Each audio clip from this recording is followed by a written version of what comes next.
Hello and welcome back to Watching Worst Film, the weekly podcast where we journey through the winners and the losers of the Golden Raspberry Awards, an annual ceremony dedicated to the very worst that cinema has to offer.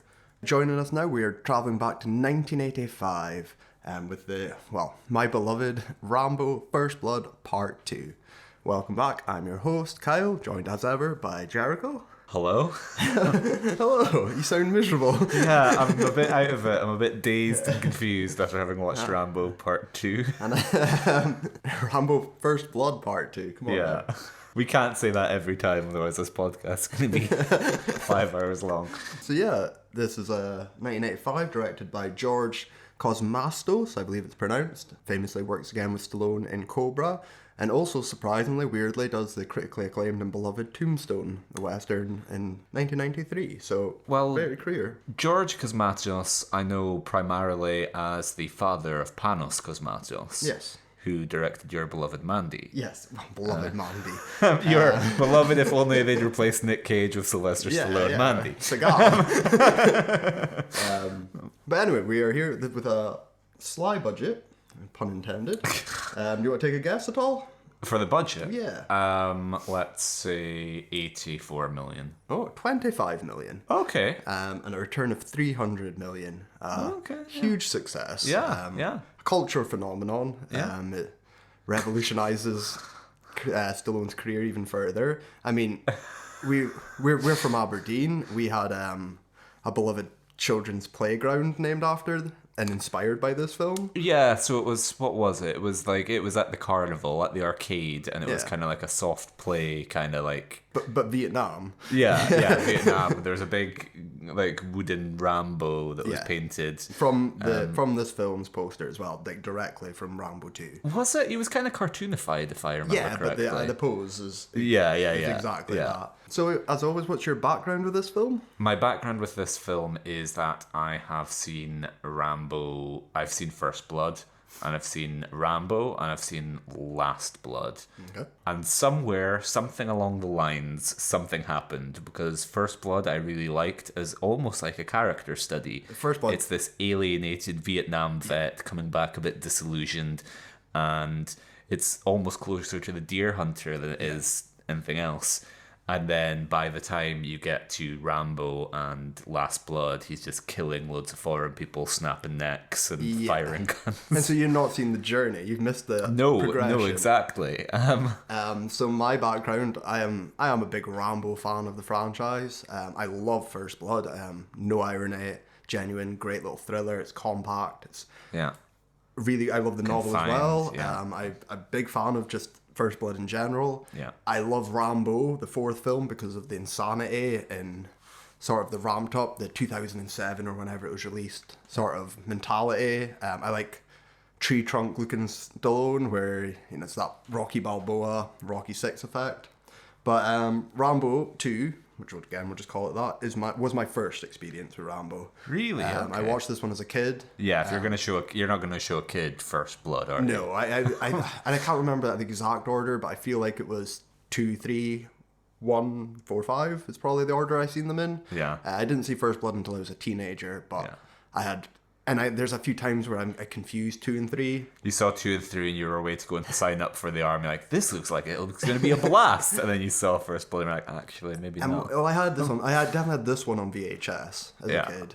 So I have seen this countless times. It's one of those ones I rewatched because, it's a video. You only had limited choices. Yeah. But when I revisited them for Rambo 4, I watched the trilogy. Yeah. Fell in love with First Blood even more. And then I really disliked this one when I rewatched it. My nostalgia. There's bits I liked, there's lots I do like about it, and I still will defend parts of it, but its pacing and the issues we'll get into stood out a lot more to me. And I enjoyed Rambo 3 just for its stupidity a lot more. It's and again, this is going to pop up later, but the Rocky 4 compared to like Rocky 3 for me, where I like it when it's just turned up more and you've got that polar opposite of the first film, and it's something completely like different ends of the spectrum. That's something I always enjoy in the franchise. I want something to... Something totally incohesive. I want to go from flying off. I want my, as I always say, I want my Dark Knights just as much as I want my Batman and Robins. Yeah, but that's not exactly like a franchise. It's like a different spin on. Yeah, well, it's the same fucking. But this is not the same franchise. This is not the same franchise as First Blood. And I would say Rocky 4 is not even the same franchise as the original Rocky. You're so far removed. Yeah. Stallone's there, the character's technically there, but... Rocky 4 is a sci-fi, I think. But yeah, so mixed feelings on it. So I don't know if we need to address this up front. Part of the reason I perhaps didn't have as good a time with this film as I was expecting might be the Gremlins 2 factor. Okay. Of this is the one that Gizmo watches in Gremlins 2, the new batch, and this is what inspires him to get tough and work out and make his little bandana and his bow and arrow. Yes. And so I was like, yeah, they parodied it and they arguably perfected it.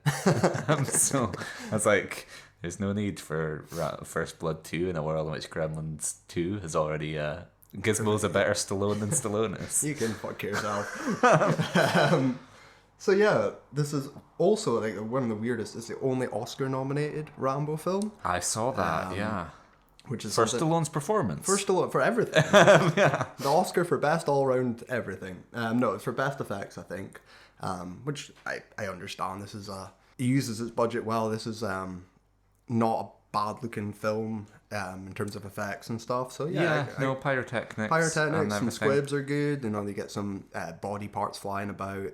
Are we going to address the elephant in the room? Your Landis factor, like someone was killed making this film? Someone was killed in this film, and the film is dedicated to his memory. I don't know the full story behind it, so I should have maybe researched that, but I also didn't want to get my Landis. I don't want to tarnish one of your beloved franchises. As far as I'm aware, though, and correct me if I'm wrong, it was an accident on set. Yeah, I mean, I'd hope so. Well, no, what are you saying, George Cosmato? No, well, John Landis, despite all, there's not one of those, despite all... It's a stunt man who died and something going wrong, as opposed to a child died being recklessly despite endangered. Being told, don't do this, it's stupid. Fair enough. Now, so there you get much more of a weight on it. You get much more of a manslaughter charge when you're John Landis. Anyway, just to bring the podcast down with a discussion of tragic accidents. So where were we? Were we gonna start with a plot?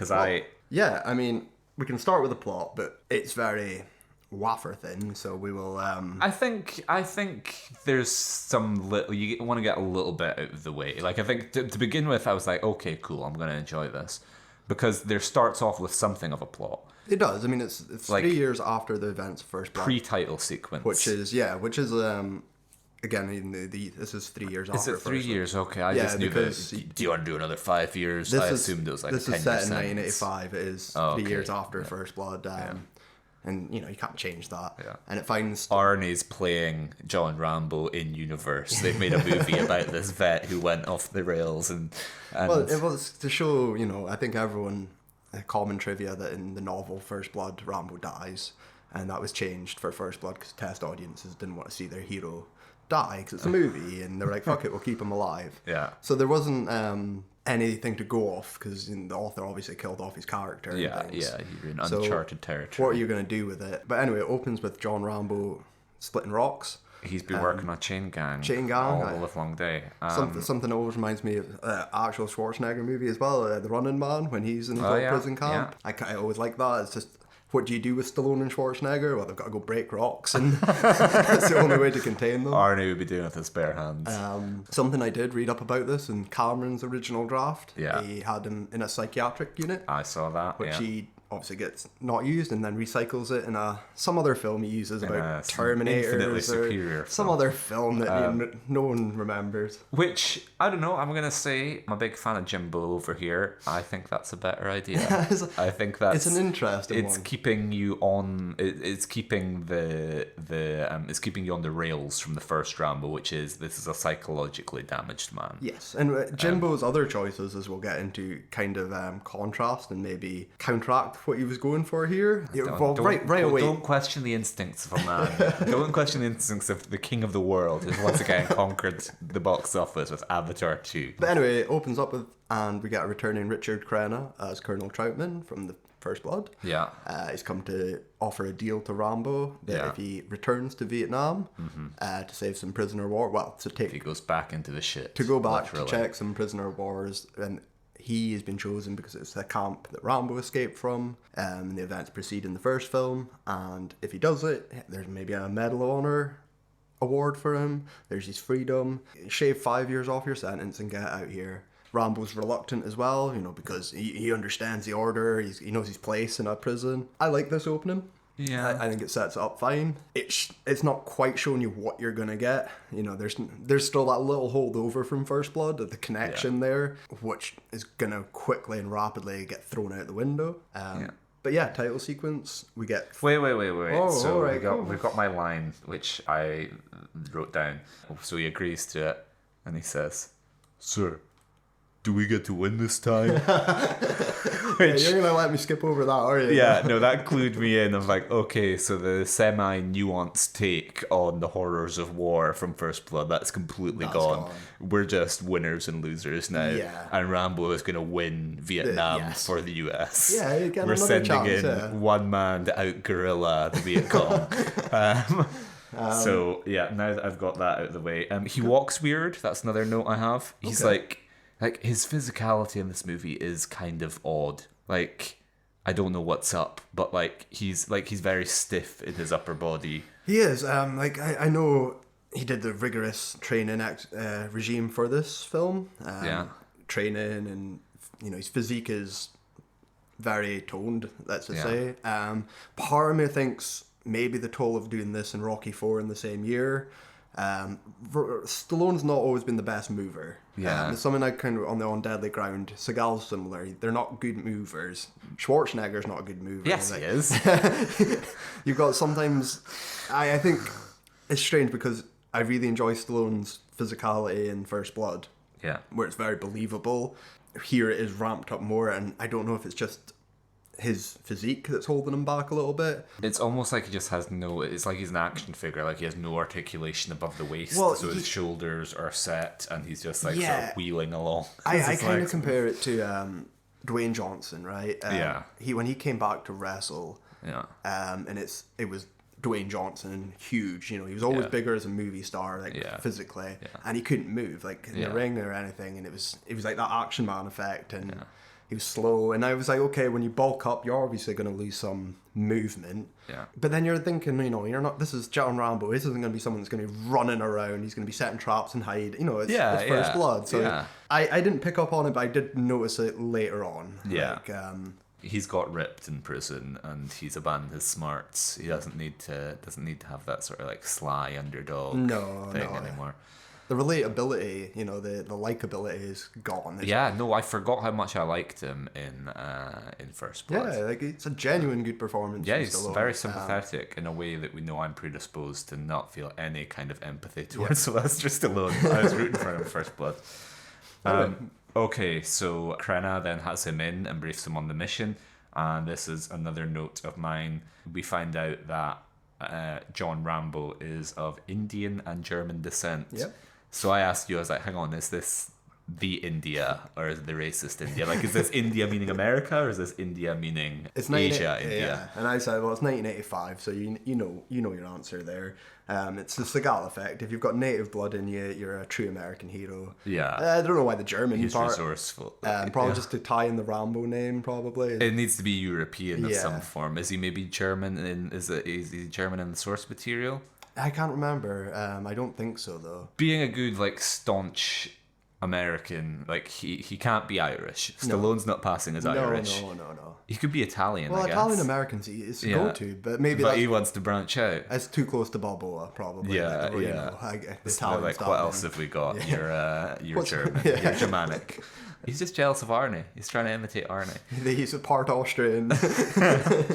And then we get some product placement where there is a big Coke machine, and they're like, hey Rambo, can we sweeten the deal? Yeah. Throw in a bottle of Coke. And I was prepared for dreadful levels of product placement once we got to Vietnam.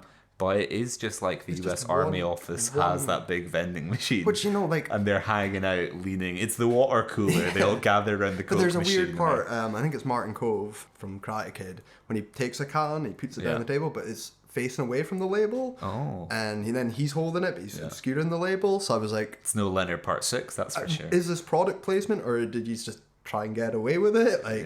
I do think I remember hearing a story, I could be speaking out my ass here, though, that Coke did supply, vending machines and stock to soldiers abroad and stuff. Yeah, our beloved boys overseas. They need their caffeine and they need their sugar. They need to remember what they're fighting for. The delicious taste of Diet Coke.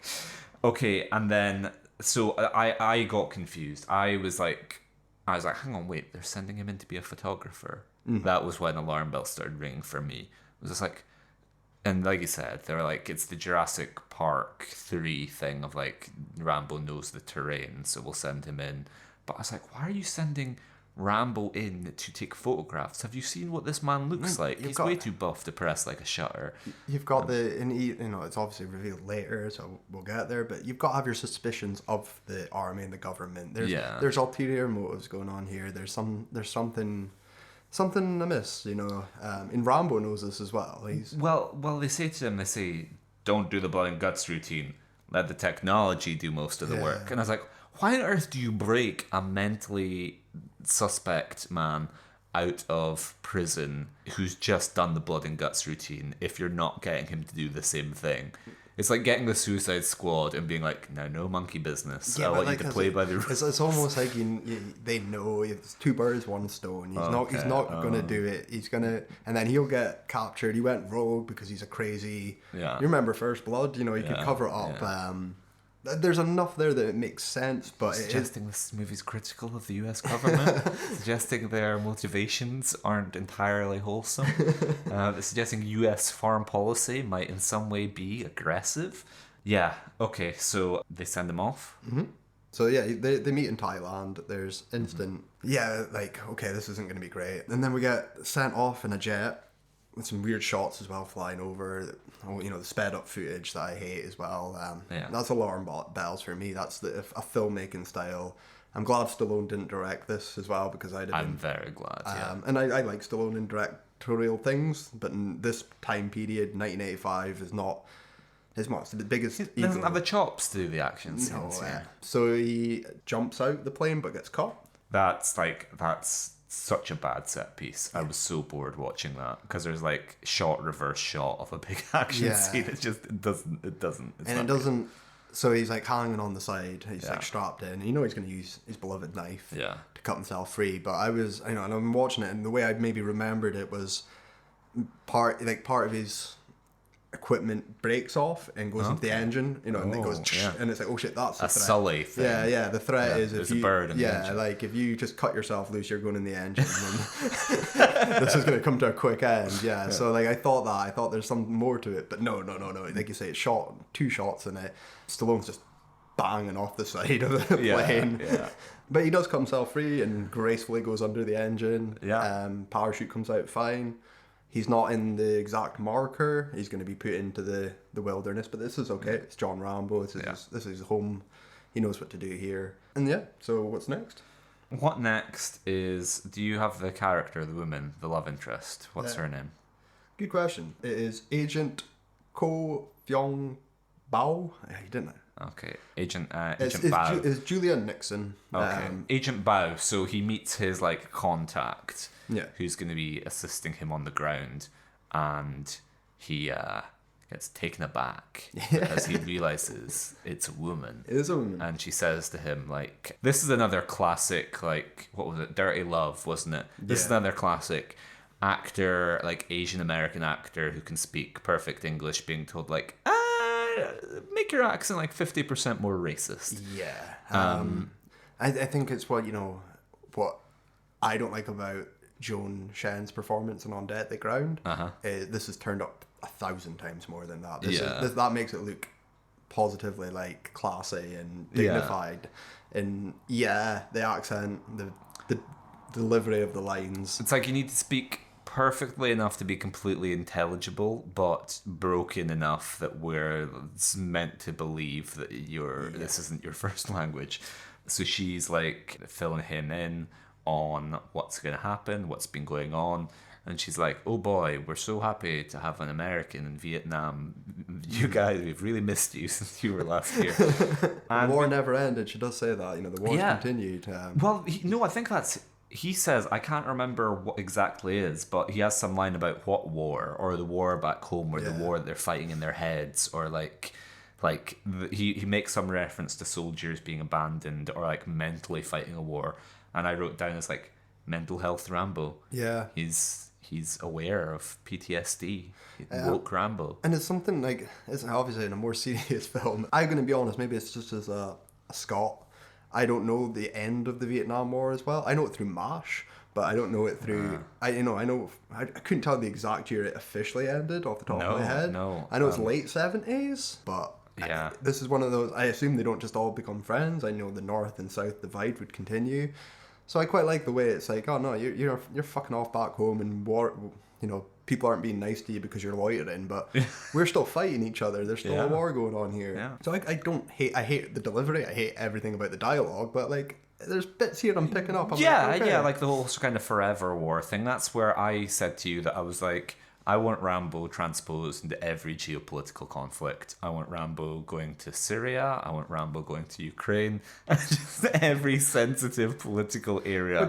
Chuck Rambo in it. God, can you imagine Rambo in the Troubles? That would have rocked. Like Rambo goes into like, he'd be fighting for the Republic. He'd be like IRA Rambo. Irish Rambo army. Which I said at the time is why you should watch Rambo 3, because they go into with the brave freedom fighters of Afghanistan that will never ever do anything wrong and they'll never backfire. Very similar to License to Kill, one of my beloved Bond films, where you've just got that yeesh, like this has not aged well. You've maybe this German Socialist Party might grow up to be. Did you see the Kingsman? Is the Rasputin one, right? Yeah. So when I got Disney Plus, I started. You told me to watch it, I think, because it was so probably bad. Yeah, it's terrible. I gave up after the opening scene. They were in the sewers, I think, or something. Yeah, it's dreadful, but there's some insane stuff if you persevere with it. Is it okay if I spoil it for you? Yeah, you might have seen it online. Spoil it for viewers or okay. listeners. Warning if you're gonna watch The Kingsman. The Kingsman has like a post-credit Marvel scene with Hitler. And that's what I want for my Rambo series of like Osama bin Laden. Like he's like, see you later, Osama, as he flies off at the end of Rambo 3. You see, this is there's a version of this film when this was released. The Soviet cut of this has it set in 1940s. What? And the Soviets are the Nazis. Oh my god! Yikes! Wow. I believe the Vietnamese are the Japanese. They've just so there's a dub or a cut version out there that I've never seen, but the 1943 version of it. Put it on the DVD. Release the Soviet cut. Wow. Well, that's funny because we did getting ahead of ourselves, but we did say that Steven Berkoff is Stallone's Italian. And Berkoff's infinitely more Germanic than like Stallone is Italian, not Germanic, and Berkoff is Germanic rather than Slavic. Like it doesn't. And he's like, we meet again, Mr. Rambo. Anyway, confused attitude towards nationality in this film. Unless you're American. Yeah, unless you're the protagonists of history. My next note is it was a big Leo pointing at the screen moment for me when he says, "I'm expendable." I totally forgot about this line, and I didn't know it comes up again, and you know, it actually has a callback to it. Does it inspire the Expendables? Coincidence? I think Sylvester Stallone hasn't had any ideas in the past 30 years. But I liked the love interest, Agent Bao asks him like in a like racial caricature voice, which I'm not going to do, going down Justin Roiland territory. But she's like, what does it mean to be expendable? And he summarizes that with, if someone invites you to a party and you don't show up, it doesn't really matter. Which raises way more questions. What if it's your birthday party? Yeah, I just want. Matter. I want that in like I want that to come up in the Expendables. Like Stephen be like, "All right, mate, got a question for you. What are we called the Expendables?" Well, it's like if we don't show up to a party, it doesn't really matter. If no one's going to shed no tears, they're not going to ask, like, where's Sylvester? Like, what terrible rationale. I mean... like, if you send someone a message and, like, it's like when you put up a status and no one likes it, that means you're expendable. I like that. So they're on the boat, Agent Bao and Rambo, and he asks her what her necklace is. It's her lucky charm. His eyes light up, and he's like, "Ooh, I gotta get me one of those." She's like, "What's your lucky charm?" And this is a moment where I'm like, "Okay, we're gonna go into Rocky IV. We're gonna go crazy. This is my lucky charm," and he holds up his knife, and I'm like, "All right, cool. Like this is gonna be Rambo 4. We're gonna just go crazy. They're not gonna plod along for a long time. This is gonna go right into it." But it doesn't. Yeah. So we get straight to the prisoner of war camp, is it? Yeah, so my notes are down here. We get to the prisoner of war camp, he takes some photos, but then Rambo, being the conscientious guy that he is, he sees a man who's been crucified, essentially, and he, saves him. He violates the orders. You also laughed at this because... Okay, yes, I did laugh at the crucified man. It is very Life of Brian. Yeah, it is. It's comically so as well. Like, oh, help me, Rambo, I've been bloody... crucified over here. I liked when he looks into the cage as well, and a tarantula goes down nearly into someone's pants. And there's another shot as well, the two rats. It's one of those they're the most docile, calm rats. They've just been released from their handlers. Okay, they're not doing. You're not seeing anything. There you go, here. Ralph and Ronnie. Get your mark and then come back. So I got a little smile at it, but again, I'm maybe smiling at it for the wrong reasons. But yeah. So Rambo can't stand to see this crucifixion, cuts him down, tries to run away with him, tries to get him out of there. And this is where things go wrong. So Rambo goes into neck snapping mode, where he's sneaking around and he's stealing up on all these like idiot Vietnamese. They don't know the jungle like Rambo does. Like they're strangers, they're foreigners, they're out their element. Whereas Rambo lives and breathes the jungle. And so he ambushes them and snaps tons of necks. Well, the first one as well. It's his first kill's like a knife in the heart. His first blood. Yeah, his first blood. He just throws a knife without, doesn't think twice. It's just instant knife. Yeah, instant death. And I was like, oh Jesus, that's not first blood. He didn't kill anyone on purpose in first blood. But now he's not even blinking. Well, these are Vietnamese, Cal. These aren't people. 3 years of hard time as well. It changed him. He's made him colder. Somehow killer. This movie is incredibly racist, let's just say that. So we forgot the dialect thing already, but just the way it sees the Vietnamese people, even differentiated from the Russian people. It's hardly a controversial take to be the villains and stooges in action movies aren't humanized. We're used to whatever, Man of Steel syndrome. But there's a distinction here where the Vietnamese people are just mown down without they're terminated with extreme prejudice, whereas the camera kind of lingers on the Russians a little bit more as actual humans. That's it. And the lead Russian as well can speak English, whereas none of the Vietnamese, they're all... No, they're not.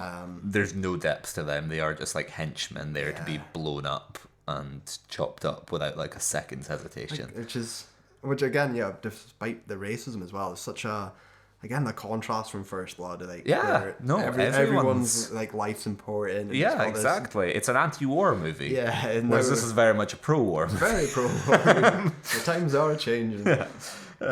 Can you imagine if Dylan became a pro-war guy? We're going off to Iraq. WMDs. Set you freeze. That's how this, this inspired. I had an action figure. I think of the cheap 80s ones in the second hand. I've never seen the animated show, but I know about it. This is, and I know that they do that for RoboCops and stuff, and everything gets commercialized for kids. We've talked about it before, I'm sure, but it's crazy to think about when you actually watch it back as well, because it's just mowing down foreigners, and it's such a different time period. But anyway, he tries to get the POW to the rendezvous point, I believe it is. The helicopter with Martin Cove and some Baldwin lad whose name escapes me. Getting close, Colonel Troutman's there. He's ready to go down. They're shooting their way to freedom. And they are meters away above before, and then the order comes in. Abort mission because he's got a POW, and Colonel Troutman's protests and gets a gun pulled on him. These are your men, not our men. I think that's the line from the Baldwin lad, but it means retreat, go away. He gets fucked. They fly away, hung out to dry. Rambo's caught. The Vietnamese surround him and the prisoner of war. And now he's a prisoner of war once again. Oh, the shoe is on the other foot, Mr. Rambo. It was also like, so before even I can't remember what scene comes first, but I'll say I remember Troutman goes to see the major or whoever is in charge of this operation, and he's like, what the fuck you doing? Like, we were so close, and he tells him the truth almost, you know, that the plan of, like we were just saying at the start, that this isn't a rescue mission. This was never a rescue mission. It's about communism. This is about, you know, we need to make sure that communism doesn't succeed in the United States. It's about those goddamn Reds. But Rambo's captured, and I remember the flashback scenes in Rambo 1, you know, are so effective when he's caught by the police, that I was expecting that again. Maybe in my head I've merged, because I've merged some of them, and I was like, oh, he's going to be literally reliving it this time, not just it's a laugh. Mental. It's a bit of a romp, isn't it? So he's waist deep in shit.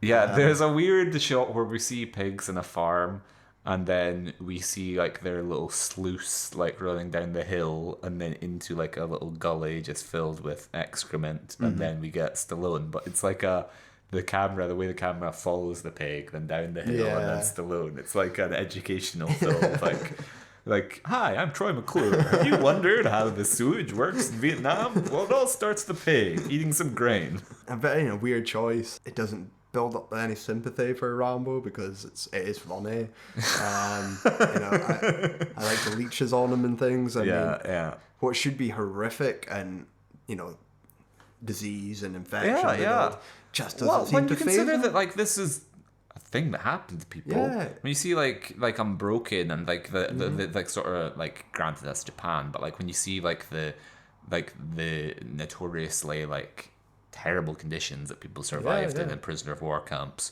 and we're laughing at Rambo up to his neck and shit because he doesn't even blink. No, you know, he's a cartoon. It's a day out for him. It is a cartoon. But anyway, our main villains arrive at this point. The rascally Russians are like Eurocentric or Western, like or white villains. Yes, or that's what I'm saying by the main villain. We have Vinnie Jones. We have Russian Vinnie Jones. Not actually Vinnie. No. Just for the record, you know, he's playing for Wimbledon at this point. We have Russian Vinnie Jones, and then we have Stephen Burkoff, English thespian, who is playing like a Russian army man. Lieutenant Colonel. We have ways of making you talk, Mr. Rambo. Well, he wants to know who Rambo is and what he's doing there, what this act of espionage is, what this spy behind enemy lines is, and he's going to get him to talk. You know, he takes his knife and he starts heating it up as well, like on the kettle or on the coals or whatever. But we know Rambo's not going to talk no matter what. So Rambo gets put on a grid. I'm not sure. I'm not quite sure. The electrical grid. They wire Rambo into the power supply. And shock him for quite a long time. Yeah. Which again, you could do, you know, in First Blood, I wouldn't want to see that Rambo tortured. I would not want to see that Rambo tortured. This Rambo doesn't faze him. Okay, so this is where I said to you while we were watching it, I cannot believe that you had the gall to criticise Lindsay Lohan's acting in I Know Who Killed Me when she's getting I stand by it. Whereas Stallone here is terrible. But it's so bad. It's meant to be. It's not. It is Stallone's fault. There's a way you can do stoic. Of like, it's My Beloved Casino Royale when Daniel Craig stripped naked and hit with the rope. He's not exactly being like, ow, oh no, you've mangled my genitalia. There's a way to do stoic that's like, I'm not going to let you see the pain that's causing me. Versus just like, I'm a piece of wood and this is not going to be the hill I die on for Stallone, so I will concede. I will concede. Yeah. It is, you know, also grinds everything to a fucking halt as well. Yeah. This is when I was revisiting them. Yeah. This is where I was like, Jesus Christ, just get to it now. You know, do something. Yeah. Go in with a helicopter, mow them down. Yeah. You know, save just the day. Do this quickly. Make some traps. You know, either First Blood, be smart about it, or just go. Or Rambo 3. Yeah. Just gun them down. Get topless. Get your bandana on. Let's do it. Yep. And they give him a scar. They give him a little scar. He doesn't even fucking flinch either. Because he's so bad. Because again, like physically, like even if you're not feeling pain, your body would react to a white hot knife going down the side of your face. Mm-hmm. Like you would instinctively flinch or pull away from it, but Stallone just looks like he's getting exfoliated. He's like so zen, so chill. The Russians bring in the prisoner of war to try and get him to talk. Like, Velv, we're going to blind your boyfriend, aren't we? Let's see how you like this, huh? But Rambo, so he's going to contact his radio frequency with base, to give away some secrets. But instead, he doesn't. He threatens and tells the commander that he's going to come back for him, and you fucked me over, and Adrian, I'm going to come back for you. And then he just starts kicking ass. He just starts taking out the Soviets with some... Kicking ass and taking names, and that's essentially the rest of the movie. The rest of the movie, so like, I have some mental notes I didn't write. I've seen this movie far too many times, so there's a lot of things I want to discuss, but we could summarise the plot is he gets the prisoner of war out of there, he gets all the prisoner of wars at the end, he takes out everyone, he commandeers a helicopter. He terminates with extreme prejudice. So there's a few scenes as well that are great that you liked as well. Yeah, I thought it was going to end on a real high.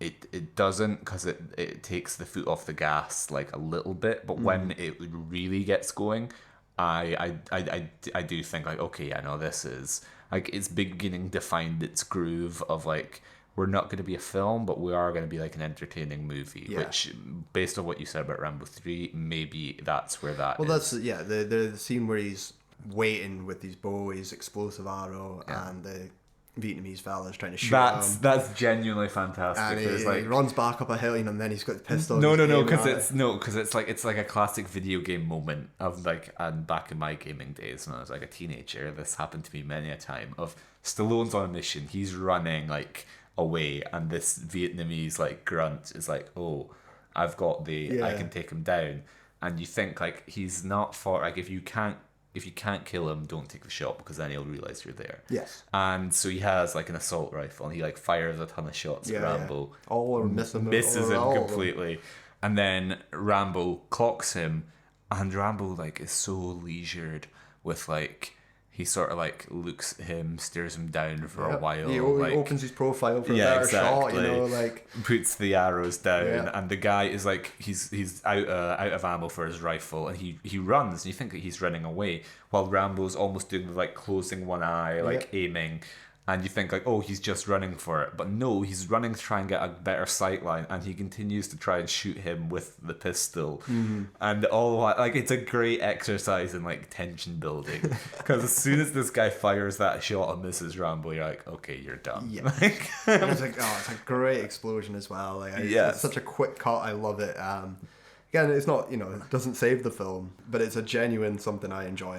Seagal could have done it and I'd have been so happy. Yeah. Arnie could have done it and you'd have been so happy. He'd have quipped some kind of... Arnie would have had a great line there. But yeah, that's kind of what I was like that's kind of what I was speaking about earlier, is like he like is so like, it's almost like it's like a personal thing to him that he has to kill every last Vietnamese person, because he fires missiles at like single soldiers. And this is something that made me laugh out loud the first time I revisited this film, is when Agent Bao professes their love and will you take me away, and Rambo's fallen in love, something's going on, he's feeling something, and instantly, like within the next shot, she's shot dead and murdered. And out you go, like done, like you said. He loots the corpse, takes her lucky charm. I don't know what he did with the body. I assume he just kicked it downstream. See you later, love. You're out. This is my time to shine. I laughed my head off when I first seen that. There's a moment, so that kind of explains his homicidal rage. A little bit. I mean, it's terribly done, but at least there's a reason, I guess. Yeah. And there's a part I love when he's commandeering the helicopter. Yeah. And he pulls out the knife to the helicopter pilot. Yeah. And the helicopter pilot would rather jump out of a moving helicopter face first into rocks. Yeah. So you don't see, but it's implied. His helmet falls off. Then get stabbed. I was like, if you're going to choose a way to die, I think I'd take the knife over that death. And I love that. It made me smile. Yeah. But yeah, Rambo rounds up the prisoner of wars, gets him on the helicopter. They're still capable enough to fire some machine guns and help in some of the anarchy and chaos as well. Yeah. You love the rocket launcher scene. That's so good, because they're in they are in the helicopter, aren't they? Like, it's crashed or whatever, and he's in the front seat, looks like he's sleeping, and like some other helicopter is like closing in on them, like shooting at them, and it looks like he's sleep, and then he wakes up, opens his eyes, pulls up a rocket launcher, and fires it through the window, and it's just the shift from sleep to awake to blow up is so quick, and it's and really that's how you fun. get rid of Burkhoff. That's how you get off your villain. Good hero death, good villain death rather. So yeah, he rounds him up, he flies home back to base, tells him he's coming home, Lone Wolf, I think it is, to camp. Yeah. And I mean, this is always a scene. This was the other part when I revisited. I laughed out loud when he drops off the prisoner of wars and goes straight, grabs the gun off, grabs the big fucking machine gun, the cover gun that's in the poster, storms right in for the general or commander or whatever, and just fucking screams and just shoots up everything. That's the Bad Boys too. Have you ever fired your gun in the air? And I remember being like, well, that's not John Rambo from First Blood. He was the suppressed simmer of a man who's like internal trauma. He was crying in the first film. This is a world apart. Yeah. He doesn't kill Charles Napier. Because he's American, worthy of respect. But he says, if you don't go back and save the rest of the prisoner of wars, then I'm going to come for you personally. Yeah. Because he doesn't, I assume Charles Napier does go back and rescue all the prisoner of wars in between Rambo 2 and 3. Men of one of their word. Rambo 2.5, he does actually do it. So that's it. That's the movie over. Roll credits, play Frank Stallone, take me home. Like that's very svelte. It doesn't feel that. I mean, 96 minutes, but it doesn't feel that quick. No, towards the end, once you get going, boom, for sure. I could have watched. Like it was really tedious about halfway through. I was like, God, But as soon as it's ending, I was like, I would happily watch another like 15 minutes of like him killing people and doing wild like action scenes. So yeah, there's a lot of people to blame on this film, Stallone included. I know Cameron has stood up by saying he wrote the action scenes. Okay, so I have a quote from Jimbo from the IMDb trivia here. Okay. So James Cameron claims that he only wrote the first draft of the script and that Sylvester Stallone made any changes to it. Cameron had originally paired Rambo with a humorous sidekick and had fleshed out the Do you know who that sidekick was going to be? Travolta. Yeah, how do you feel about that? I would have watched it. Yeah, do you think that was the first one follow-up? Yeah, I'd have liked it. And what about, that Travolta was originally going to play Rambo in the first film? Yeah. Do you think he would have given the performance that you'd have? I haven't seen enough of early Travolta. Like, I haven't seen Saturday Night Fever or anything, so... I mean, I love Saturday Night Fever. I love that connection, though. It's the Staying Alive connection that Stallone directs. There's a similarity as well. They look like. Kind of, like there's a definite similarity. I would be up for it. I want to see a Vietnam buddy comedy film with Stallone. I would have enjoyed that. Travolta. I'd have been here for that. But Cameron he'd fleshed out the backstories for the prisoners of war, which were like revealed over the course of the film. However, Stallone reportedly didn't like that the sidekick got all the cool dialogue, and he also scrapped most of the POW's backstories to the point where Cameron claimed that they might as well have got into the jungle to pick up a 6-pack of beer. Which,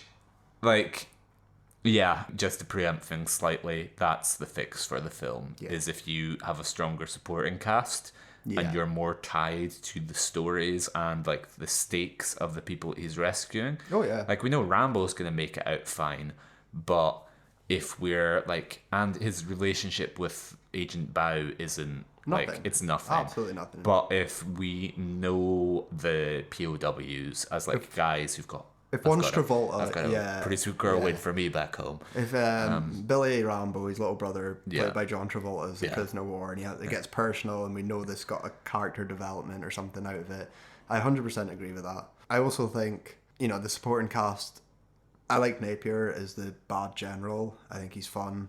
Yeah. But the villains are, there's too many villains and no development. I think Colonel Troutman's criminally underused. Yeah. I think Martin Cove's underused as well. Like, he could have been some fun part of it, There's almost a point at the start where I'm like, oh, you might be maybe you're going to have a team or something, like an expendable team or something. And some guys at the party, if they didn't show up, no risk. No, we're checking on them. So the supporting cast is weak or underutilized pretty badly. And There's a lot of problems with this film. It is my least favourite Rambo. Maybe Last Blood's overtaken it. Last Blood's dreadful. I've only seen Last Blood once in the cinema. It's also a Razzie heavyweight. I watched it because it was nominated for a bunch of Razzies. The pandemic year, I think.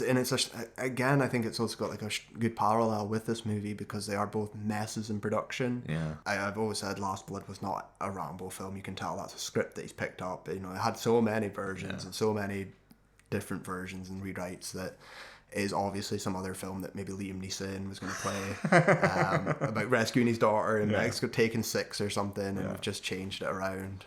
I'm not taking my daughter to Vietnam. All these Asian 8-year-old prisoner of war still there. That's what we're going to do. Is we're going to do the exchange program where Liam Neeson's going to go to Vietnam and Sylvester Stallone's going to go to Northern Ireland. You know, I was born in Derry. So, should we go through the usual questions? Do you think this is Razzie worthy? No, I still stand by no. This is one of this when I first discovered or heard about the Razzies, this was the film that got me pissed off. I was like, Jesus Christ, this is not a worse movie. And probably at that age as well is when I'm watching dreadful movies as well, you know. You're seeing some of the really worst things that people have to offer. So, and again, not that it's a good film. I'm not going to stand up and say this is like an indecent proposal or even I Know You Killed Me. I'm not going to. This isn't going to be the hill I die on. I'm glad it won over Rocky 4, which we'll get into because I love Rocky 4. But it's not a Razzie. It's not the worst picture. It's not at all for me. You? Yeah, I don't really disagree. It's just like it's a boring choice because it's not great, but nor is it like laugh out. But like it's just a generic action movie. Yeah. Like there are millions of these out There's every year. There's a million worse ones as well. Yeah, exactly. You know? Yeah, by far. This has some cool things in it. Mm-hmm. It's not great. There are plenty of issues. Like the pacing's not fantastic, but of the like I said before, I will go into every Razzie wanting it to be the worst one. Yeah. And when this is just kind of like whatever, this is just watching a generic Stallone movie. I don't hugely care for it because I just don't really like Stallone. But there's nothing that separates this or makes this Razzie worthy in any real way. No. So, no. Yep. smallest changes you can make to make the biggest difference. Definitely pacing's the biggest. We've already covered it. Supporting cast. Yeah. Surround Stallone. Yeah. It's not going to say a comedic relief, but just some character development. Someone else we can root for with him. Yeah. Pacing would be easy to fix as well if you just move it along much quicker. Yeah. I think one of the smallest changes, just to make it more enjoyable, would be if it was John Rambo from First Blood. Yeah. And not just Stallone in a headband. If he wasn't itching to get back Yeah. to, like, and he's then going to be more motivated to save the guys if he's like, I'm doing this for them. This is like a sacrifice on my part to go back into the lion's den. Start, the rock break in prison, you know, when he's like, I know my place here. Yeah. I would my First Blood Rambo would have been like, no, I'm staying here. Yeah, hero, I'm not going there. Fuck that shit. Yeah, who you have to be like, I'm listen, not doing that again. The things that happen to you are happening to other people right now, and you're the only one that can take photos of that happening and then save them. So, yeah, there's plenty of things to change to make it and better. There's a lot just to. Slight changes would at least made it quicker and stuff like that. So yeah, I'm going to stick with supporting cast, give me John Rambo from the first film, and pacing, and I probably would enjoy it more. Rocky Rambo 3, you know, goes up to 11, it turns the dial completely. I was telling you with Colonel Troutman, back to back shooting down the Ruskies. Yeah. So because this film's stuck in the middle, that doesn't know what the fuck it's wanting to be. It's got that clash between writers and ideas and then what comes out is kind of bland. Yeah. But yeah, that's pretty much mine. Yeah, same. My biggest, like, the smallest fix would be like you let Jimbo put in. Let Jimbo direct it. Yeah, Jimbo had bigger fish to fry at this point in time. Jimbo's not going to waste his... Post-Terminator, pre-Alien, so... Yeah, exactly. This is the intervening period. So Jimbo has bigger fish to fry. He's not got... Him and Arnie are dreaming up there next. The genre-defining masterpiece of Judgment Day. So you let Jimbo have the POW's more emotional backstory, more character, and that immediately makes a huge difference. My other change, they stress so much, like, the kind of, like, things have changed in the 5 years you've been away, Mr. Rambo. Like, this is technology. Like, we don't want the blood and guts stuff. I want him to be more high tech. Let the Q branch, like, give him Paulie's robot. I thought that it was like, so the way it's set up as well with the times are changing. You're an old Cold War dinosaur, you know, James. I'm gonna try and stop linking it to Bond, but I thought, you know, the obvious thing there is you give him high tech equipment, guns and rappels, and they don't work, so he has to resort to his knife, and the old ways are the best ways, you know, which he touches on in later films as well. Even Last Blood does that to an extent, but use that, you get kit him out like a robot, and then it breaks down, he has to get topless and use a bow and arrow. They go hand in hand. We had Jimbo wanted to put a comedic sidekick in it. Jimbo obviously loves sci-fi and things like that, and we know that Paulie's robot was around in Rocky IV at this point in time. Bring them together, have John Travolta voice the robot sidekick, and it's just like, Rambo, I don't like the look of this. It's okay, Paul. What's Paulie's robot called? I can't remember. I don't know. Okay. I love you. It's not an important part of Rocky IV. Okay, listeners, hit us up and let us know what you would call Rambo's robot. I like. There's always the trivia I remember was that Dolph Lundgren was going to be the villain in this. Yeah.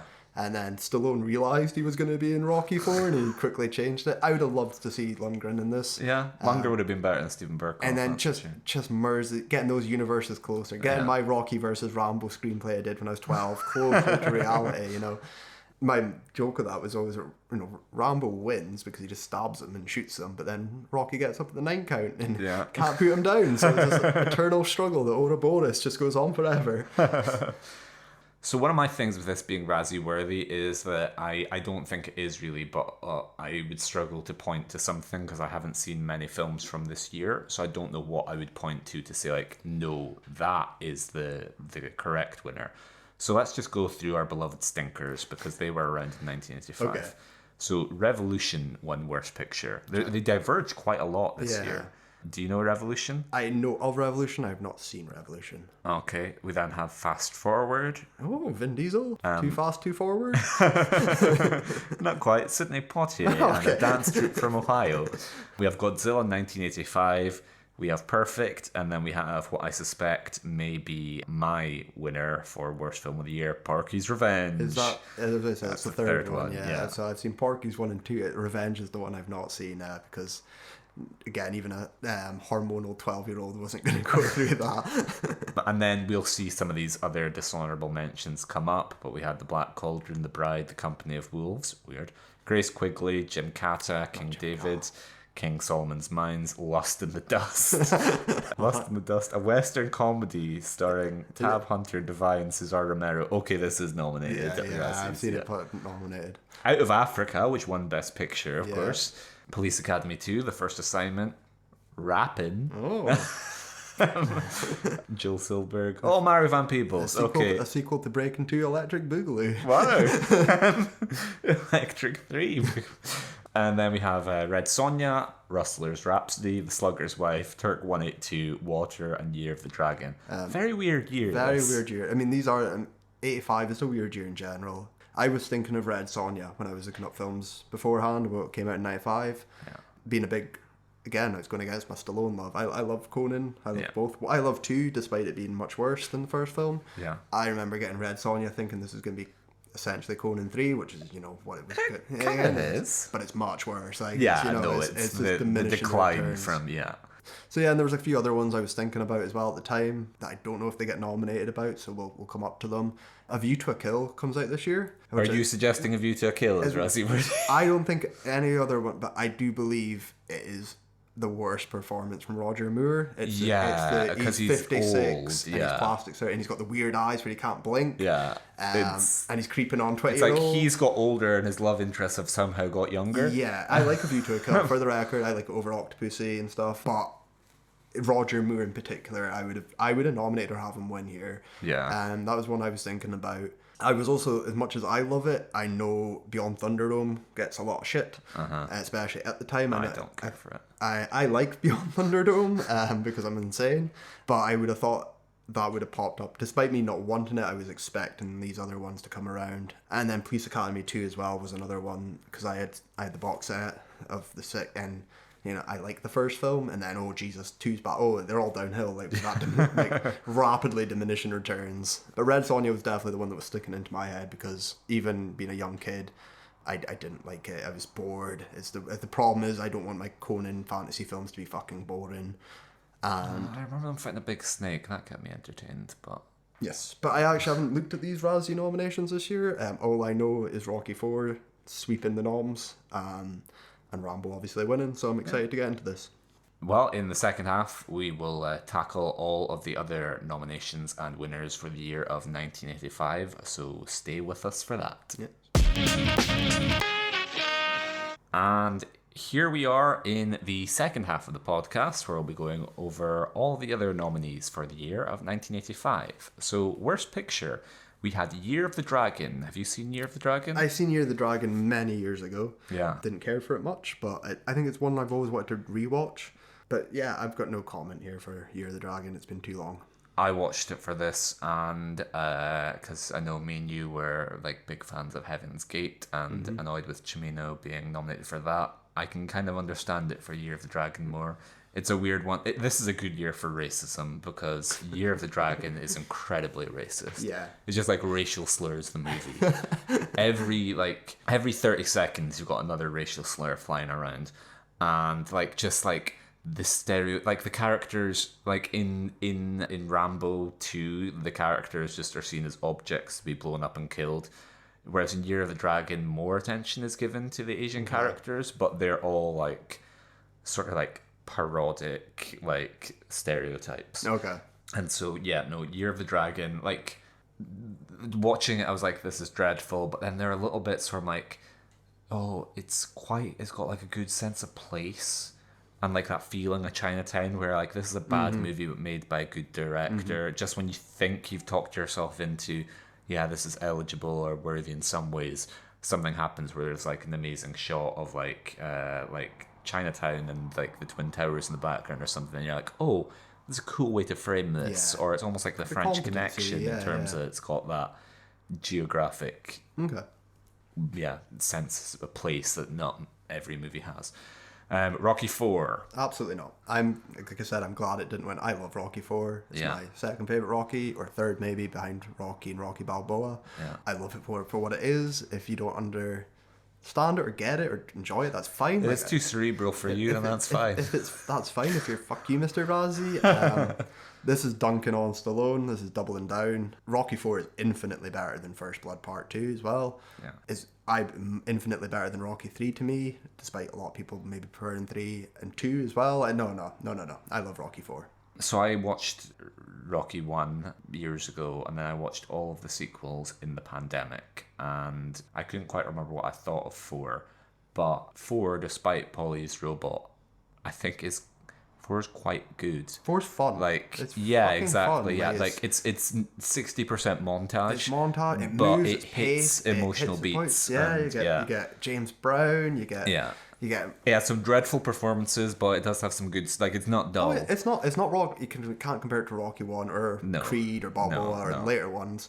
But it is, for what it is perfect. It is. Rocky 5 is the one I really hate. I am a massive Rocky fan, and I despise Rocky 5. Yeah. I'm not the biggest fan of 2 because it's just a rehash of 1. Yeah. But he wins. Which just annoys me.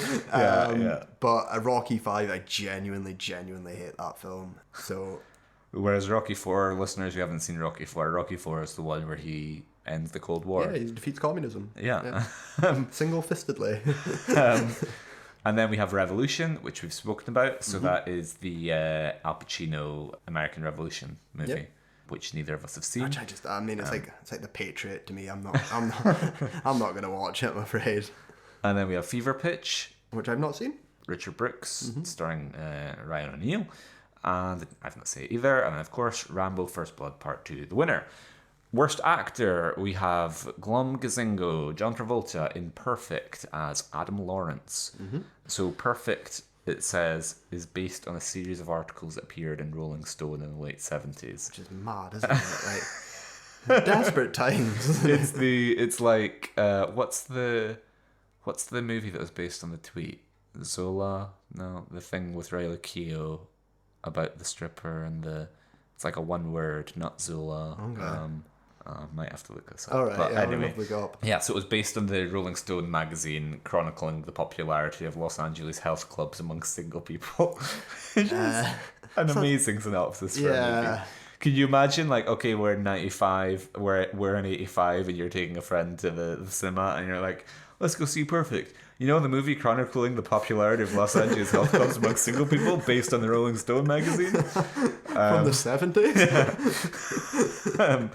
So, Glomgazingo, John, this is the first time we've really spoken about him. What do you think about him? I will always have mixed things with John. For every time I love him, I hate him equal. He's a perfect coin for me. Yeah. I love Saturday Night Fever. Yeah. I love, Pulp Fiction. Yeah. I love other things, but then there's Battlefield Earth. There's The Fanatic. There's The Fanatic. Gotti. There's Staying Alive. Yeah. There's so much that...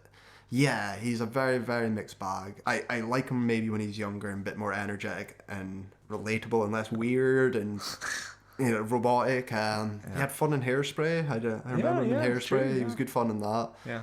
Hamming it up and getting to dress in drag is something he's obviously waited 30 years to do. Okay, come on. Scientology are knocking at our door, aren't they? Shut it down. But yeah, some very, very mixed opinions on Travolta. He wouldn't be someone I'd be dream casting in much things or rushing out to see a film with Travolta. He's never been a selling point for me. Yeah. But I adore Saturday Night Fever and obviously Pulp Fiction. So they're always going to just keep him at some sort of respect as well for me. What about you? More or less the same. The only thing I really love him in is the Oscars. Wickedly talented, one and only Adele Dazeem. Otherwise, I've liked things that he's been in a great deal, but you summed it up where you're like, he's never been a selling point. I've never been like, oh sweet, John Travolta's in this, let's give it a watch. Yeah. And then we have Al Pacino in Revolution as Tom Dobb. Yeah, again, I've not seen Revolution. I imagine the 85 Pacino is not 70s Pacino. No, but he's not 90s Pacino. He's not 90s. It's post Scarface. Yeah, he hasn't won the Oscar yet, has he? I don't think so. Because Scent of a Woman's like 90 or so. Yeah. I mean, Godfather Part 3 is still on the horizon to come up. Yeah. So, I can't. I mean, I love Don Pacino. Yeah. There's way more good than bad for me, even that he's hammiest. And, He's a legend for a reason. Yeah, absolutely. If any man has earned being in Jack and Jill, it's old Dunk.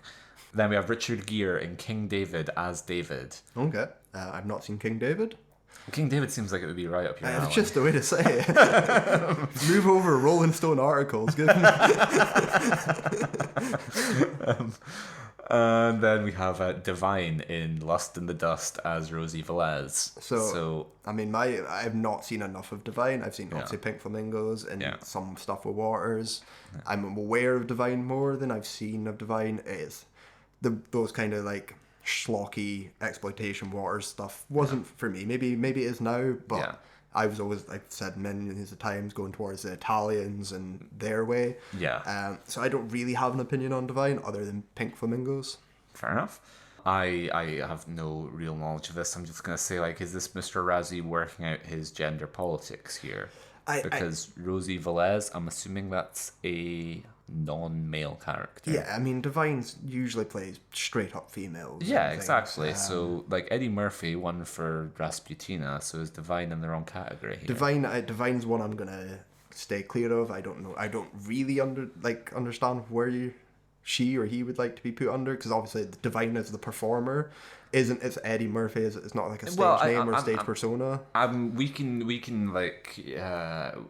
just detach ourselves from this by saying, like, this is what Mr. Razzie normally does. I think is categorizes the role based on the gender of the role. Mm-hmm. Like Richie was worst actor and Eddie Murphy was worst actress.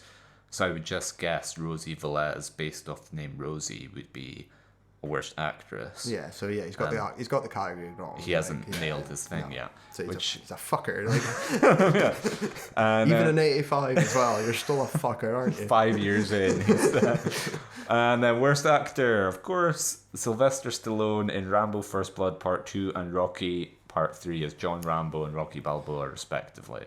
So bullshit on one half of this, because I understand that John Rambo nom. Yeah. I don't think he's a winner because it's not bad enough. No, it's just like you've got Steve a bit Guttenberg wooden. out there and stuff. Like you've got people out there doing absolutely horrific shit. Yeah. He's wooden and he's Stallone-est. It's not a good performance, but it's not bad enough to merit winning. No, but you lose all credibility with the Rocky 4 for me because, you know, he's not bad in Rocky 4. Like, he's better than 4 than... In the sequels, I think it probably is one of his most emotionally nuanced, where it's like he's genuinely growing into like an he's all-right actor. Yeah, and he's got some introspective look backs on like what he's become with the commercialization and like I think that's his best performance. One's probably better, but I even think he might be a little bit one note in 1. Whereas I think he might have a little bit more range in 4. Because in 1, because he's so driven. Yeah. Whereas in this, he gets to play a little bit more with like the range is greater 6 in 4. or Rocky Balboa, I'm just going to call it 6, is my favourite of his performances was Rocky. And Creed as well to an extent. It's the same sort of performance carried over. Yeah. But you lose all credibility by that for me.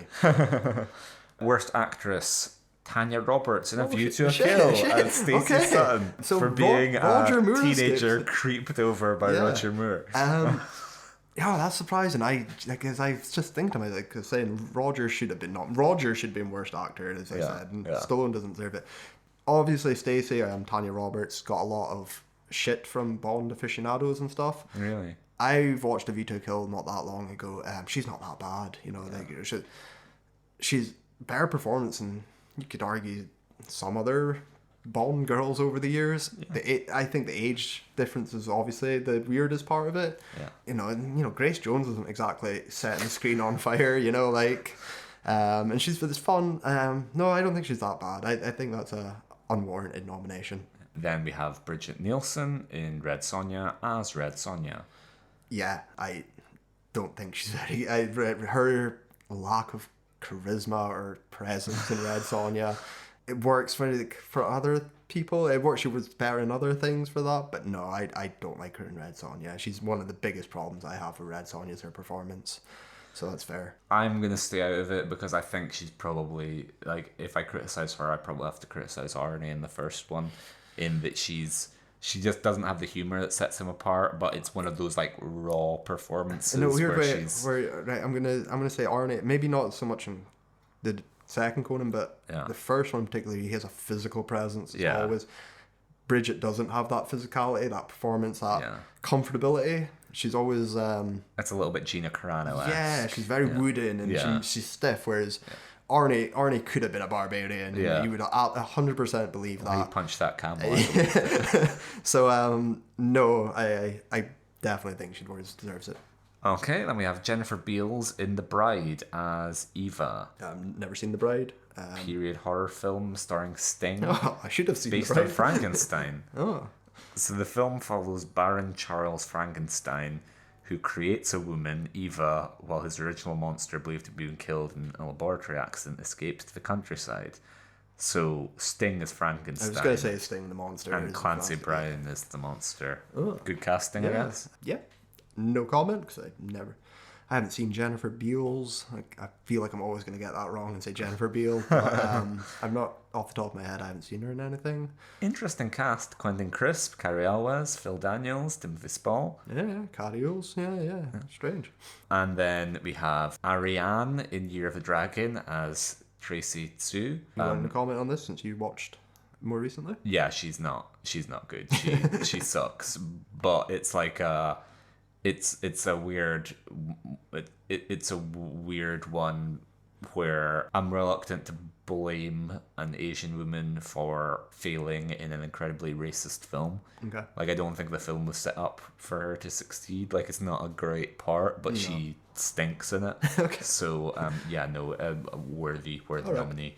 And then winner, Linda Blair in Night Patrol, Savage Island, and Savage Streets as Sue Perman Daly, and Brenda. Okay.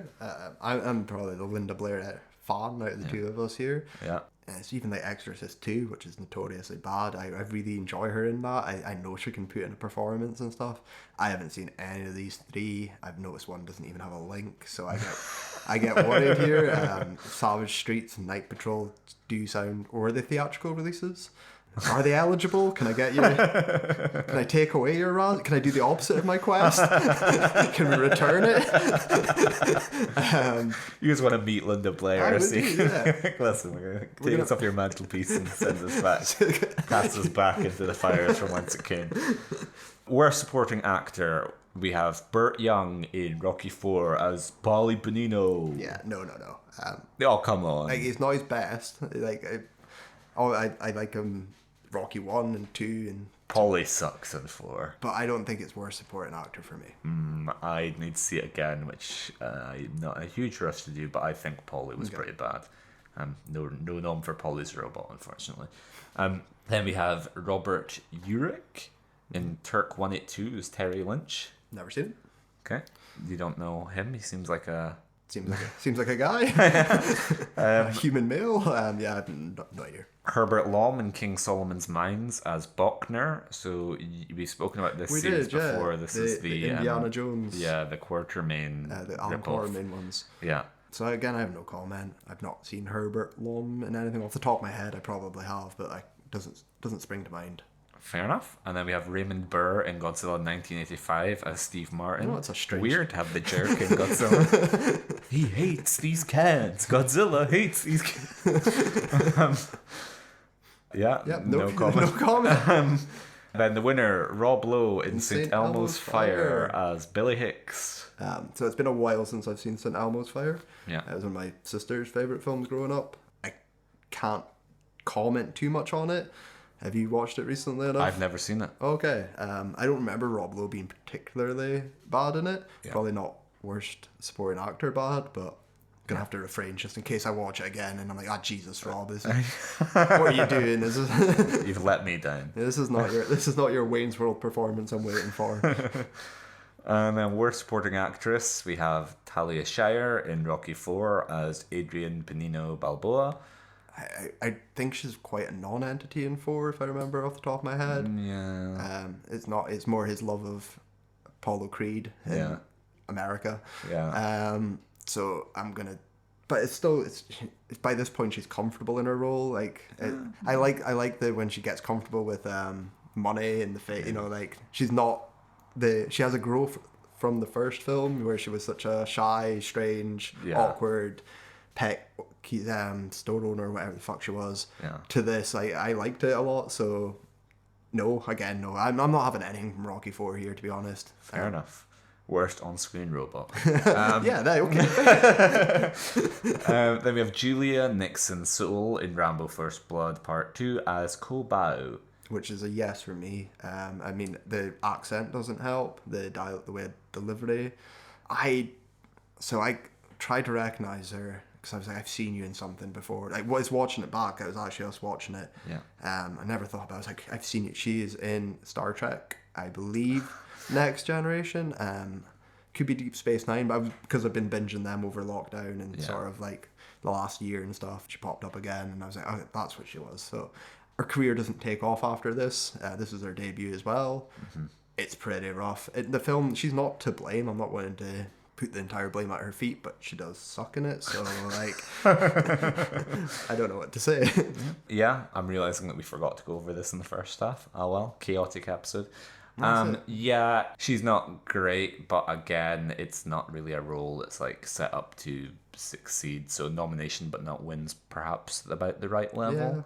I agree with that. And then we have Marilu Henner in Perfect and Rustler's Rhapsody as Sally and Tracy. Okay. I like Marilu Henner. Okay. I love Taxi. I love her in Taxi. I love her character. I love her performance. Yeah. So out of biasness from Taxi, which would have been off the air by this point, I don't know what she was doing in Perfect or Rustler's Rhapsody. So no comment, but I don't want to see her here. Fair enough. I have no opinion of her, having not seen any of those things. Then we have Sandal Bergman in Red Sonja as Queen Gedrin of Birkubane. I have no recollection of anyone in Red Sonja apart from Sonja Arnie, and is there an old man? Yeah, there must be. There's got to be an old. I can't. It's been a long I'm now time since messing I've up with read like a it, Terry yeah. Pratchett book where It's me mixing it up with what was the Kevin Sorbo one that was meant to be Conan 3. Jesus Christ, the 90s The one. Adventures of Hercules. No. Jesus, we're gonna splice it in here at some point. The names escape me off the top of my head, but he was in a late 90s, like 97, 98 one. Yeah. But I can't remember Sandal Bergman's performance, so I would guess she's maybe the villain, but I really have no idea. Yeah, no idea. And then Bridget Nielsen in Rocky IV as Ludmila Drago. So as we've discovered, maybe Mr. Razzie hadn't yet found his groove, but he 100% in other years could have combined that with Red Sonja. yeah. Because I guess he's doing the Tom Hanks thing, which we criticized him for in our preview, but like he's grouped more sort of disparate performances together. But maybe 95 was a weak year, and so he was trying to spread Bridget Nielsen as thin as she would go.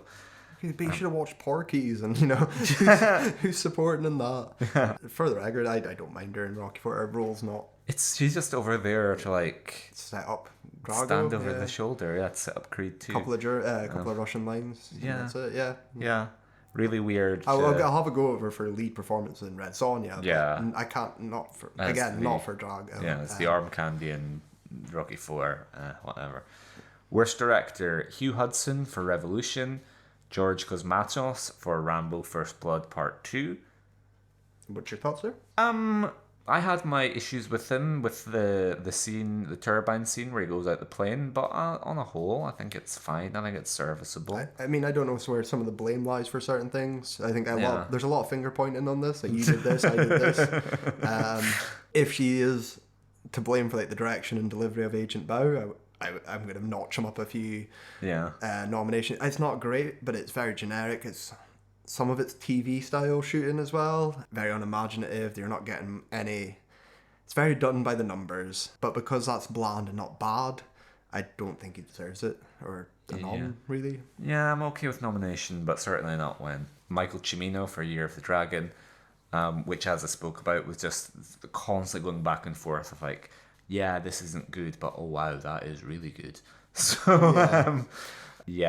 so the film's a failure, and Cimino's kind of responsible. So very much Cimino that he's on his death gargle here, isn't it? This is 1985. Times are long gone for him. Yeah, I don't like to see it because of my love for Cimino, but I can understand it. Yeah, and then we have Richard Brooks for Fever Pitch.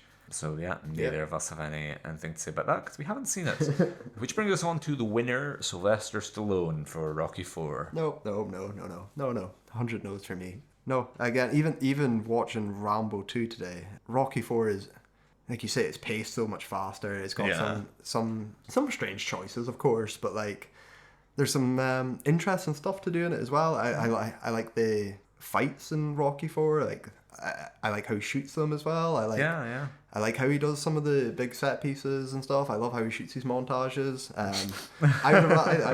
If Rambo Part 2 had more of that and more of his Rocky IV direction, it could have been more fun and more for sure, paced better, like we've talked about. So absolutely not for me. Not in a million years.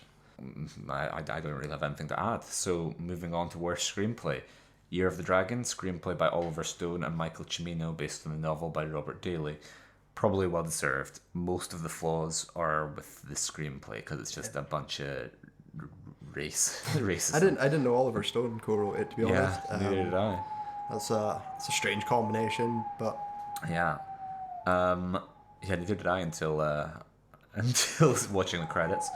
Then we have Rocky IV, written by Sylvester Stallone, which is a big no again for me. It's really efficient. It's not the deepest plot, of course not. Like, you are going to end communism, but it does all the beats really well.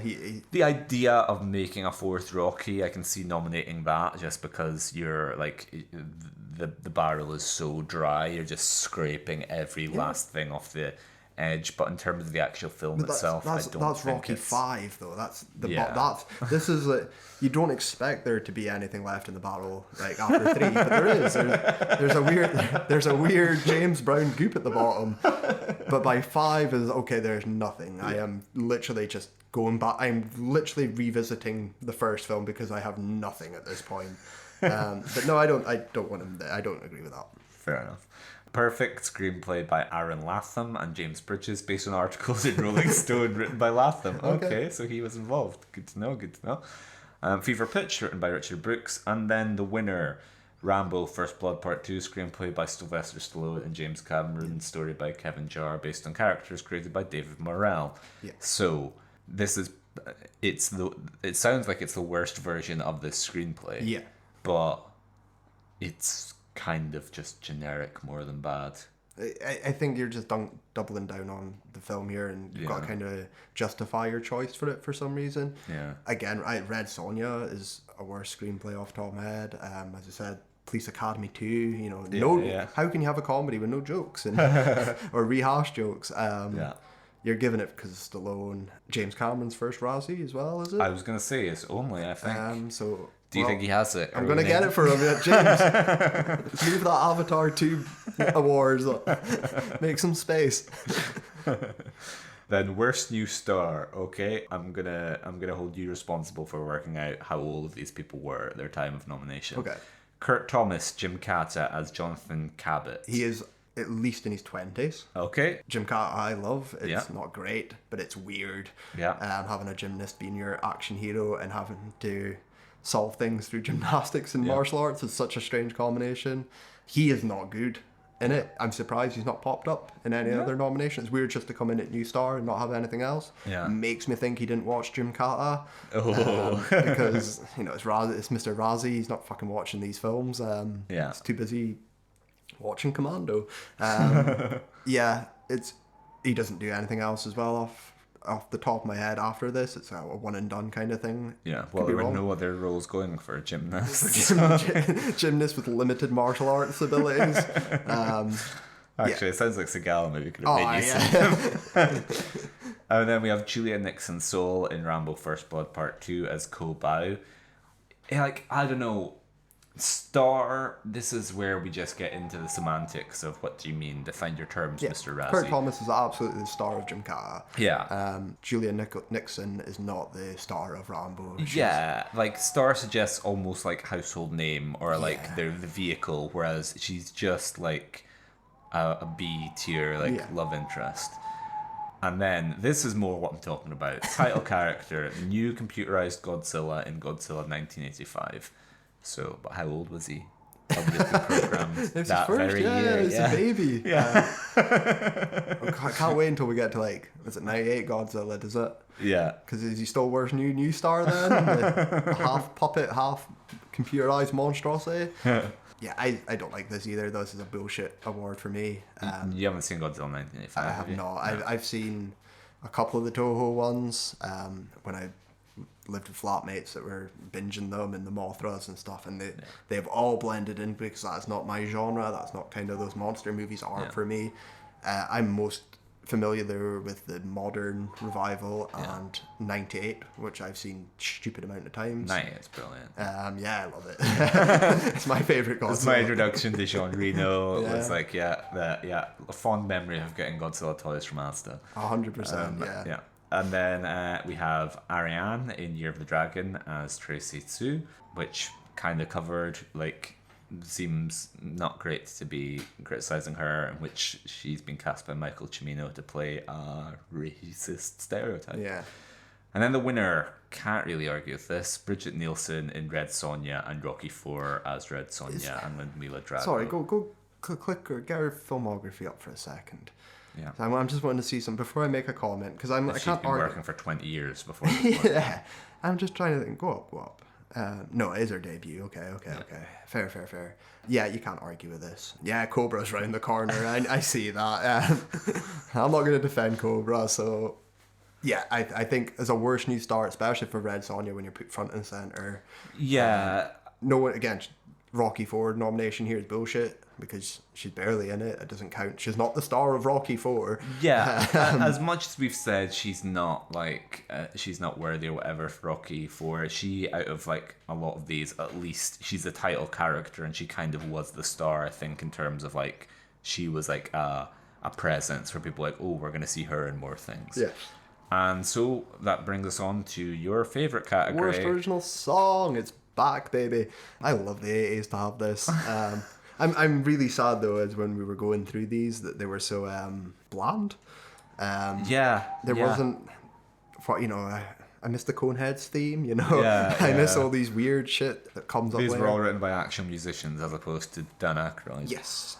So we have Seventh Heaven from The Last Dragon, written by Bill Wolfer, and Vanity, who you asked, you were like, Vanity, was she one of Prince's proteges? Yeah, sounds like it. And yeah, she sounds like it. She Vanity, Canadian singer, model, and actress, known for her image as a sex symbol in the 80s. She became an evangelist and renounced her career as Vanity in the 90s. And lead singer of the female trio Vanity Six, which was created by the musician Prince. You can smell Prince from a mile away as well. Like in 1985, there's a certain sound, you know, a certain musical backing track. That's Prince. He might not write it. He might not be on the track either. Of course not. But it's got his smell all around it. Yeah. And I didn't mind Seventh Heaven. I didn't like it. I don't like Vanity's sort like singing in it. Yeah. I don't like her weird. Hope that doesn't pick up too bad. That's going to be throughout this episode. So maybe future episodes will not be recorded from Kyle's new kitchen because... there must be a tiny hole that's making this whistle through the wind. Yeah. I will apologies for apologise for the whistle. It's just someone's really against us doing this. I didn't like the song. It's not even a B-side. A B-side of Prince's backing track, it feels like, with some mediocre... sing talking over it. Yeah. Not for me. Yeah. And then we had Oh Jimmy from The Slugger's Wife, words and music by Sarah M. Taylor, and the song was by Rebecca De Mornay, was it? Okay. This is weird though, right? Because how is this the only bad thing about this film? Like, if Mr. Razzie sat down and watched this all the way through and got to the credits for whenever the song came on, he was like, no, this deserves it. Everything else though is fucking grand, you know, not a single nomination. I've never even heard of this film. I hated this little song. It deserves a nomination for me. I didn't dislike it because it had that kind of like Cyndi Lauper style feel to it. That I was like, yeah, this is okay. Don't love it, but don't hate listening to it. Okay. Then we had The Last Dragon from The Last Dragon, written by Norman Whitfield and Bruce Miller. So we may not have got the right song for this. Okay. It was a little hard to find. If we did get the right one, this is the one where the instrumentalization is okay, but like the lyrics and stuff sung over the top, really bad. So yeah, not really much else to say. Not much else to say. All You Can Eat from Crush Groove, written by Curtis Blow, Damon Wembley, Darren Robinson, and Mark Morales, aka the Fat Boys. Fat Boys is, like I said, this is the closest connection we're going to get back to Kokomo and Cocktail. I know the Fat Boys because they did Wipeout with the Beach Boys. Mike loves 88 Beach Boys minus Bruce, minus Brian. Yeah. And it's, you know, in an ironic way, it's quite enjoyable. All You Can Eat, when we listen to it, is exactly what they do there. It's that Run DMC mid-80s style of rapping where I'm gonna beat my line. It's just generic, like, sort of 80s movie safe hip-hop. It's absolutely. And that's what the Fat Boys kind of are as well. So no unworthy nomination in my eyes, but very worthy winner, Peace in Our Life from Rambo First Blood Part 2, music by Frank Stallone, Peter Schless, and Jerry Goldsmith, lyrics by Frank Stallone. Yeah, that's a lyric and music and singing it as well. It's his. So Frank Stallone is best known as the hobo from Rocky 1 that sings around a trash fire, which symbolises his career. And I think he's quite a right-wing nut now. He's a big MAGA election stolen guy, wasn't he? He's not like a Mike Lindell adjacent. And of course, there's Norm Macdonald's punchline for many years on Saturday Night Live, giving him some relevancy. I've always wanted. I know Frank's had a little career cashing in on Sly. Classic, The Neil Connery cashing in on Sean Connery with OK Connery, the Bond spoof film. Italian Bond spoof film. This is a dreadful song though. It is, I don't doubt Frank can sing because he sings in Rocky fine. He's probably got an alright voice. I know Stallone wanted to sing as well, I think. Sly. I think probably a singing family, but this song is fucking tripe. Yeah, it's nice to see. This is the rightful Stallone to get a Razzie for me. So I'm alright with that. You're going walk hard. The wrong kid got nominated. Yeah, it's not a good song, so yeah, fair enough. Well done, Frank. And then that brings us on to another extinct category, worst musical score. Turk 182. Which is a score I like, by the way. No, there's a category I still really enjoy because I pay attention to scores. I thought you were going to say I had the score to Turk 182 on vinyl. And am I saying just because it's Blink 182? Is it really Turk 182? Who knows? Sorry, you were saying. So you like... I like this because this is a genuine category for me. This is something I think about in films. There's bad films with good scores. Rambo Part 2 is an easy example of that. And then there's the opposite as well. I pay attention to scores a lot. They shape something. They're as important to me as worst supporting actress or worst supporting actor. Well, that's where worst screen combo or some shit. I always get on my high horse with the Oscars when every year they're fighting to remove the technicals from the ceremony of we're going to award cinematography off air. And I'm like, don't you dare, you fuckers. These things make a movie. They're just as vital as the people you see in front of camera. And so, by extension, they're just as worthy of recognition for Razzies. 100%. And I just wonder, is Mr. Razzie just getting half-assed in his old age, where he's like, I can't be bothered watching this and paying attention to all the When was he scores. full-assed, though, you didn't fucking watch half of these. I'm just curious why he ditches them, and that seems like something that might require a bit of work, to be paying attention to the music the whole time. Because he wants funnier clickbait titles. Yeah. He wants the worst hairpiece or whatever. He wants... It's a lot of work for not as much reward. I feel like no one's going to care when he nominates, Porky's 3 soundtrack, score could easily be on there, it's a way I always thought if you keep worst musical score, he'd be able to do the multiple nominations and winners. It's just, now you're the 12-time Razzie Award winner because your score sucked if everything else sucked and stuff, But he's lazy, or he's deaf, or he just doesn't care. Yeah. Or all three. So we're just going to blast through these because we haven't seen any bar the winner. So we have Turk 182, music by Paul Zaza. I wonder if he's a relative of Simone. Revolution, music by John Corigliano. Real Italian theme to the nominations this week. King Solomon's Mines, music by Jerry Goldsmith, who also did Rambo, because I thought at some point the score for Rambo might have been worthy. Fever Pitch by Thomas Dolby. I wonder if he's related to Dolby Surround. And then, of course, the winner, Rocky IV, music composed by Vince DiCola. Bad time to be Italian or Italian American or any sort of ethnicity, isn't it? I love the Rocky IV score. I love the soundtrack and the songs in it as well, like Living in America. I love the montage thing. I love how different it is to 1 to 3 as well. And you are full synthesizers. We are... Get to fuck with your trumpets, get to fuck with your classic scores and stuff. We are gonna be slice of cheese, and it's so fitting as well. You couldn't have Rocky 1's score on Rocky 4 or vice versa.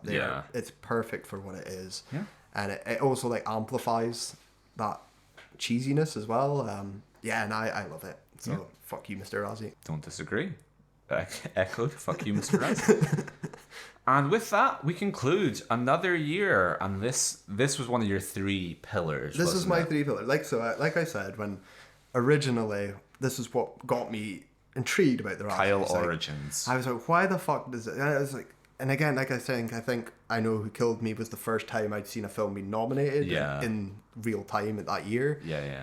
But hearing about Rambo 2 was what the fuck. This was one of my big 3 pillars. It's Rambo 2, Star Trek 5, and Freddy Got Fingered. Yeah. And Freddy Got Fingered was later as well. That wasn't as... but this and Star Trek 5 were my years. These are the ones I've been waiting to talk about because... Again, they're not great films that we're not going to talk about, but these are not Razzie. This is a year where Porky's 3 came out, fuck you, Mr. Razzie. Do your homework, Mr. Razzie. Yeah. Don't just Your whole job is to watch bad films, and you can't even fucking do that. And that's so infuriating. And this is also the beginning of just his hate boner for Stallone. Yeah. And you're obviously not a fan and all No, that. No, I'm not. But you're not going to go out your way to dunk on him. You're not going to be... I you want wouldn't build a whole I category. want him to have earned it, Yeah. and he hasn't. And he does earn it year. in things. I put my hands up. I will not defend Stop and My Mom Will Shoot. I'm not going to stand up for Cobra anymore. I'm not going to... Yeah. There's plenty of shit out there. Yeah. But, yeah, when it gets into, like, Cliffhanger and stuff, we're getting all these noms and stuff. Just... fuck you. No, absolutely fuck you. So yeah, this was one of my pillars. I'm glad to get it out of the way. I'm glad to have watched it. It was good fun for me. Yeah. I like 1985. This was a good year of fun films. There's a lot of stuff in 85 that I enjoy. Yeah. So there's a lot of bad films I missed as well. But there's not that many. I mean, maybe Turk 182 is a real stinker. But even like I said, when I was trying to think of Red Sonja and how much I didn't dislike that, I had to think about it. It wasn't like 94 is easy. 94 shooting, early 90s shooting fish in a barrel, 2000s and stuff. They're shooting fish in a barrel. You can there's so many choices.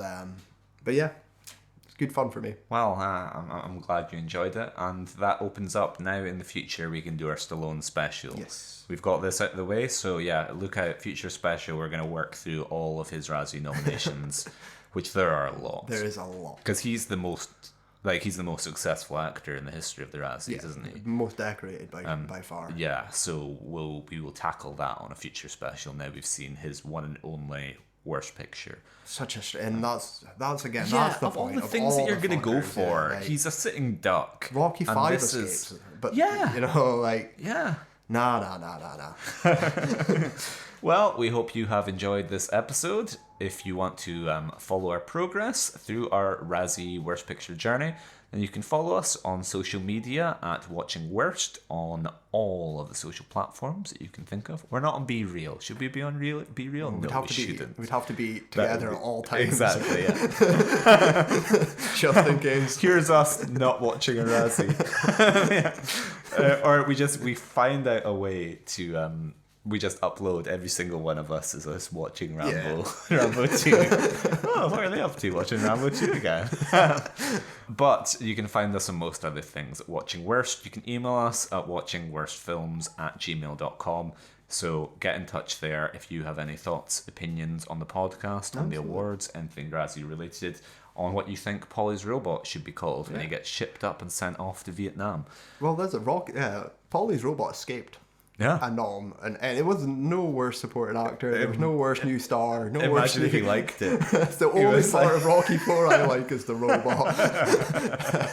And James Brown, and the rest was shit. But yeah, so what have we got coming up next? So next week we're going to be heading off to 2002 with Mr. Matthew Vaughn and a little actress known as Madonna. Oh, joy. It's Swept Away. Dreading it. You give me these highs of getting a Rambo and I get so excited. That's it. Star Trek might be around the corner, but I still have to be swept away by fucking Madonna. Listen, Kyle, I am your guide here. I've ascended the Mount Everest of watching all the best pictures, and you don't want to front load it. I've made that mistake of burning through The Godfathers, burning through the 70s too soon, and then you get left with rubbish. So you do need to pace yourself with the rough and the smooth. But it's something I've never had no idea about this film, never heard of it. So it's nice to have a blank slate again and just win me over. Come on, you've got low expectations and you could have a high yield from that for me.